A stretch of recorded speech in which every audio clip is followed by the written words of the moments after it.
नमस्कार विद्यार्थी मित्रांनो, स्वागत आहे तुमचं पुन्हा एकदा आपल्या यूट्यूब चॅनल स्टडी फ्लो अपडेट्सवर। जर तुम्ही सरळ सेवा भरतीची किंवा स्पर्धा परीक्षांची तयारी करत असाल तर आजचा व्हिडिओ तुमच्यासाठी अत्यंत महत्त्वाचा ठरणार आहे। मुंबई विद्यापीठात लवकरच शिक्षकेतर कर्मचाऱ्यांची म्हणजेच नॉन टीचिंग स्टाफची मोठी भरती होण्याची शक्यता आहे। या संदर्भात विधानमंडळात नुकताच एक मोठा खुलासा झालेला आहे।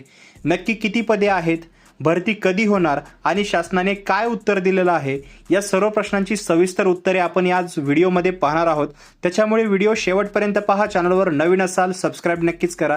तसेच मी महत्त्वाची पीडीएफ्स आणि आर्टिकल्स व्हॉट्सॲप आणि टेलिग्राम ग्रुपवरती शेअर केलेले आहेत। लिंक डिस्क्रिप्शनमध्ये आहे, तुम्ही तिथे जॉईन करून रीड करू शकता। तसेच आर्टिकल लिंक दिलेले आहे डिस्क्रिप्शनमध्ये, फर्स्ट लिंकला क्लिक करून तुम्ही माहिती सविस्तर वाचू शकता।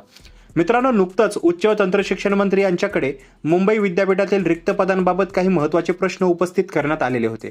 या प्रश्नांमधून एक धक्कादायक पण उमेदवारांसाठी आशादायी आकडेवारी समोर आलेली आहे। सध्याच्या मंजूर आकृतीबंधानुसार मुंबई विद्यापीठात एकूण 1319 पदे मंजूर आहेत। यांपैकी फक्त 555 पदे भरलेली असून तब्बल 764 पदे सध्या रिक्त आहेत। आणि यातील सर्वात महत्त्वाची बातमी म्हणजे 764 पैकी 571 पदे ही सरळ सेवा म्हणजे डायरेक्ट रिक्रुटमेंट पद्धतीने भरली जाणार आहेत। म्हणजेच तुमच्या आमच्यासारख्या अभ्यास करणाऱ्या विद्यार्थ्यांसाठी 571 जागांची एक उत्तम संधी निर्माण होणार आहे। आता तुमच्या मनात प्रश्न आला असेल की ही भरती प्रक्रिया कुठपर्यंत आलेली आहे। यावर उच्च व तंत्र शिक्षण मंत्री श्री चंद्रकांत दादा पाटील यांनी 13 फेब्रुवारी 2026 रोजी अधिकृत उत्तर दिलेले आहे। त्यांनी स्पष्ट केलं आहे की विद्यापीठाच्या प्रशासकीय कामावर ताण येत असल्याचा दावा जरी अंशतः खरा असला तरी या भरतीसाठी शासनाचे प्रयत्न सुरू आहेत। सध्या या रिक्त पदांपैकी जी अत्यावश्यक शिक्षकेतर पदे आहेत ती भरण्यासाठी वित्त विभागाकडे मान्यतेसाठी विनंती करण्यात आलेली आहे। वित्त विभाग म्हणजेच फायनान्स डिपार्टमेंट। थोडक्यात सांगायचे तर फाईल सध्या वित्त विभागाकडे आहे, तिथून हिरवा कंदील मिळाला की लगेचच भरतीची जाहिरात जी आहे प्रसिद्ध होऊ शकते।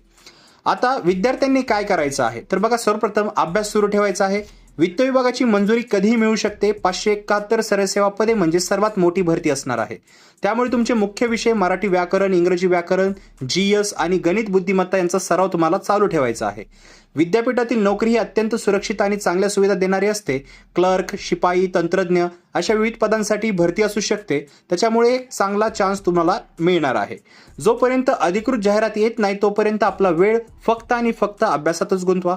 मित्रांनो, मुंबई विद्यापीठ भरती संदर्भात जशी नवीन अपडेट किंवा जाहिरात येईल तशी ती सर्वात आधी मी तुमच्यापर्यंत घेऊन येईनच। त्यामुळे चॅनलला सबस्क्राइब करायला विसरू नका। हा व्हिडिओ तुमच्या अभ्यास करणाऱ्या मित्रांसोबत नक्की शेअर करा। तुमच्या मनात काय प्रश्न असतील किंवा तुम्हाला कोणत्या विशिष्ट पदाच्या सिलेबस बाबत माहिती हवी असेल तर खाली कॉमेंट सेक्शनमध्ये मला विचारू शकता। तर मित्रांनो, व्हिडिओ पाहिल्याबद्दल धन्यवाद।